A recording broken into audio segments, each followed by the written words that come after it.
ಬನ್ನಿ ಬಾಸ್, ಬಳ್ಳಾರಿ ಜಿಲ್ಲೆಯ ಬಗ್ಗೆ ಸಂಪೂರ್ಣ ಮಾಹಿತಿ ತಿಳ್ಕೊಂಡು ಬರೋಣ. ನೋಡಿ, ನಾನು ಬಳ್ಳಾರಿ ಅಂದ ತಕ್ಷಣ ನೆನಪಾಗಿರೋದೇನು?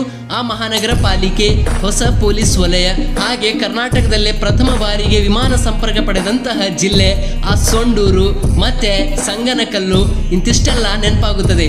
ಆದರೆ GK ಪರ್ಪಸ್ ಇಂದ ನೋಡಿದ್ರೆ ಇಂತಿಷ್ಟೇ ಸಾಲಲ್ಲ. ಈ ಜಿಲ್ಲೆಗೆ ಸೇರಿದಂತೆ ಸುಮಾರು ವಿಷಯಗಳಿವೆ. ಅದನ್ನು ಈ ವಿಡಿಯೋದಲ್ಲಿ ನಾವು ಚರ್ಚೆ ಮಾಡೋಣ. ಹಾಗಿದ್ರೆ ವಿಡಿಯೋವನ್ನು ಕೊನೆಯವರೆಗೆ ವೀಕ್ಷಿಸಿ ಮತ್ತು ನಿಮ್ಮ ಅಭಿಪ್ರಾಯವನ್ನು ಕಮೆಂಟ್ ಮಾಡಿ. ಹಾಗಿದ್ರೆ ಶುರು ಮಾಡೋಣವಾ? ಬನ್ನಿ, ಹಾಗಿದ್ರೆ ಯಾಕೆ ತಡ, ಶುರು ಮಾಡೋಣ.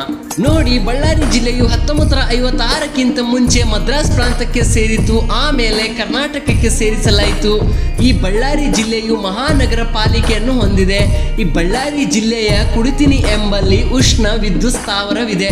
ಈ ಕುಡಿತಿನಿ ಎಂಬುದು ಏನು ಕೊಡುತ್ತದೆ ಅದು ಗೊತ್ತಿಲ್ಲ, ಆದರೆ ಶಾಖ ಮತ್ತು ವಿದ್ಯುತ್ ಅಂತೂ ಕೊಟ್ಟೆ ಕೊಡುತ್ತದೆ. ಮತ್ತೆ ಬಳ್ಳಾರಿ ಜಿಲ್ಲೆಯ ದೋಣಿ ಮೇಲೆ ಕಬ್ಬಿಣದ ಅದಿರಿನ ನಿಕ್ಷೇಪಗಳಿಗೆ ಪ್ರಸಿದ್ಧತೆಯನ್ನು ಪಡೆದಿದೆ. ಇದು ಕರೆಕ್ಟ್ ಆಗಿ ನೆನ್ಪಿಟ್ಕೊಳ್ಳಿ. ಬಳ್ಳಾರಿ ಜಿಲ್ಲೆಯ ಸೊಂಡೂರು ತಾಲೂಕಿನ ತೋರಣಗಲ್ ಎಂಬಲ್ಲಿ ಕಬ್ಬಿಣ ಮತ್ತು ಉಕ್ಕಿನ ಕೈಗಾರಿಕೆ ಇದೆ. ಬಳ್ಳಾರಿ ಜಿಲ್ಲೆಯ ತೋರಣಗಲ್ ಎಂಬಲ್ಲಿ 2001ರಲ್ಲಿ ಅತ್ಯಾಧುನಿಕ ಕೋರೆಕ್ಸ್ ತಂತ್ರಜ್ಞಾನ ಬಳಸಿ ಖಾಸಗಿ ವಲಯದ ಜಿಂದಾಲ್ ವಿಜಯನಗರ ಉಕ್ಕು ಲಿಮಿಟೆಡ್ ಅನ್ನು ಸ್ಥಾಪಿಸಲಾಗಿದೆ.